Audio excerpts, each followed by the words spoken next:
Hello Barker Rust fans, and welcome to another video.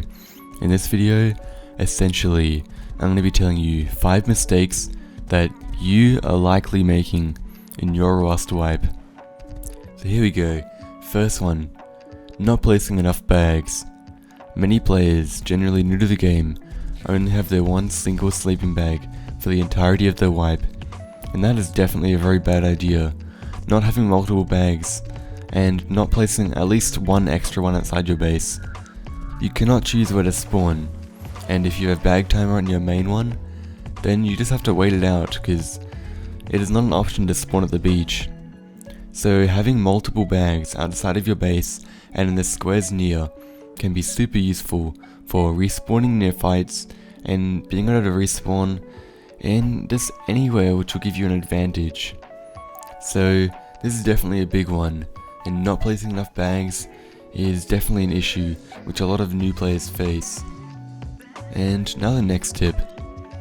Farming barrels on the road in a high population server. Now the reason this is a mistake is when the population gets very high, it is often hard to farm the road for more than 5 minutes without someone trying to kill you. So a quick tip is to grab around 30 low grade, find a boat and farm the naturally spawning barrels in the ocean. And if you farm the red barrels, you will actually end up getting more low grade than you use, on top of being able to dive too. Now for the third one. Building your base far from monuments. The reason this is a mistake is a lot of people don't really bother to build their base in a really efficient area, as they're not in the right spot at the right time to be able to build their base in the most ideal area.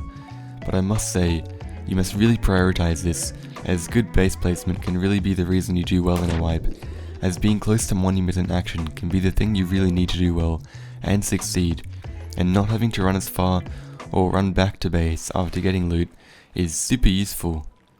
And on to the fourth one. Spending scrap on low grade for a furnace at the start of the wipe.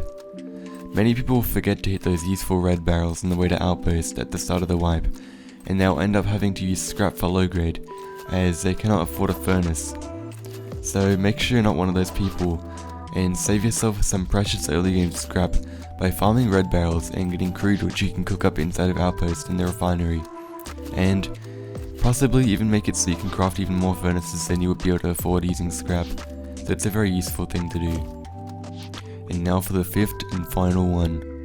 Leaving twig frames on metal or double wooden doors and or shop fronts, and it can be hard to notice sometimes having a twig frame on a door, especially if the walls around it are made of wood. Having a twig frame on a metal door though means that someone can just pickaxe it out or rock it out and it will break down your entire door. But yeah, it is something everyone in their Rust experience will experience at least once, and of course it is not on purpose, it's just kind of difficult to see with everything going on during a wipe.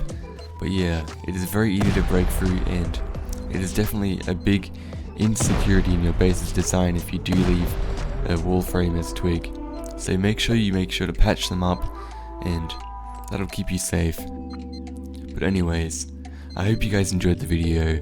I hope it's going to help you guys with your wipe, and I hope it will tell you some tips which you can actually use in an actual wipe. And if you liked it, then leave a like, and if you really enjoyed it, subscribe or leave a comment, because I really do enjoy reading comments and I love leaving replies and giving hearts on them. So yeah, I'll see you in the next one, and bye.